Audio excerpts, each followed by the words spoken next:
السلام علیکم ورحمت الله وبرکاته.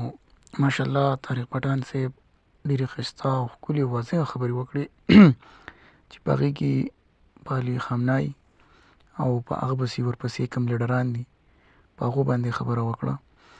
بیا چې کوم لیډر راتلو والا دی او کوم موجوده دي او څنګه هغوی سیسټم چلی په هغو باندې خبره وکړه او موږ ډېر څه زده کړه او پوه شوي. او د هغې نه علاوه بیا یې د پاکستان خبره وکړه چې پاکستان په دې ټایم کې غریب د ځمکې او د اسمان په منځ کې ځوړند دی. هغه مشهور متل دی وایي چا مولا ته ووایي چې حلوا خورې که چرګ خورې او هغې ته جواب کوي چې خدای دې داسې اریان کړه لکه څنګه چې زه اریان کړم. نو هغه شان پاکستان چې کومه دی اوس اریان شوی دی.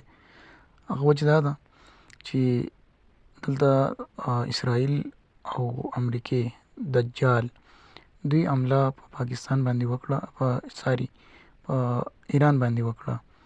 نو پاکستان د هغوی فوراً مذمت وکړو چې دا غلط کار کړی، خیانت یې کړ او بکواس کار یې کړی، دجالیانو، خنزیریانو، حرامیانو، قچرو. خو د هغې نه پس بیا پاکستان چې کومه دی هغه بل سایډ ته لاړ او مجبوره دی ځکه چې دا ته په ناس هر څه میلاویږي. بیا ایران چې کومه دی په قطر باندې او داسې په یو ای باندې او په کویت باندې په مختلف ملکونو باندې د امریکې په اډو باندې حملې وکړې. نو سعودي عرب لاړ، سلمان لالا هغه امریکې په سب کې ودرېدو. پاکستان وی چې مونږ خو په ایران باندې د اسرائیل او د امریکې حملې شدید الفاظو کې مذمت کوو، خو په یو ای باندې او په عربي ملکونو باندې چې کوم اټیک شوي موږ د هغې مذمت کوو. او په دې وخت کې پاکستان او افغانستان په خپل منځ کې اړم شو دي، درز غوبل شروع دی. او دا بل دجال یادوو د فرعون د یوه زمانیه دوه دجالیان او فرعونیان چې دي، یو نتنیاهو خنزیر دی او یو ټرمپ خنزیر دی.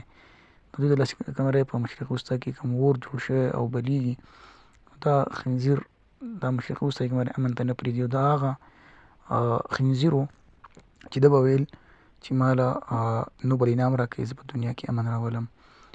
دې خنزیر امن نه وستو، په ټول دنیا کې اور خور کو، په مسلمان دنیا کې اور خور کو. یقیني په مسلمان دنیا کې چې کوم مضبوط لیډر و او هغې د امریکې او د اسرائیل په سترګو کې سترګې ورکړ وي، هغه یقیني د آیت الله خامنه‌ای و چې دا ورته نیغ موږی ولاړ و او د اسرائیل په سترګو به سترګې ورکولې او خبرې ورته به یې کولې. نو یقیني طارق پټان صاحب نن ډېر ښایسته او ښکلی کلاس واخیستو. موږ ته ډېر څه زده کړه. الله دې په عمر کې برکت پیدا کړه.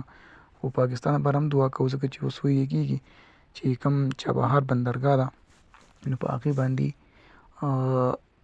چې کومه دی اسرائیل او امریکا حمله کول غواړي. نو پاکستاني قوم ته وایي چې ویده نه شئ او د خوبه پاڅئ.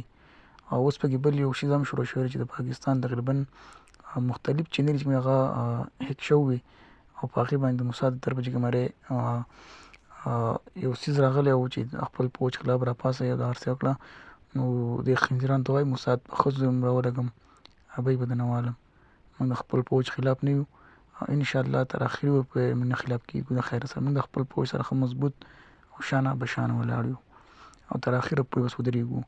نو اسرائیل دا بکواسات او دا پریکنډې دا زموږ مه کوه. مسلمانان یو الحمدلله کریم الحمدلله، بیا پښتانه یو، په خبره کلک ودرېږو، سترګې به درنه وباسو. که پاکستان ته کوږ نظر وکړو او دا هیکون میکون د ښځې په پوست کې منډو کې چلې وکړو، خنزیره، حرامي، قچره.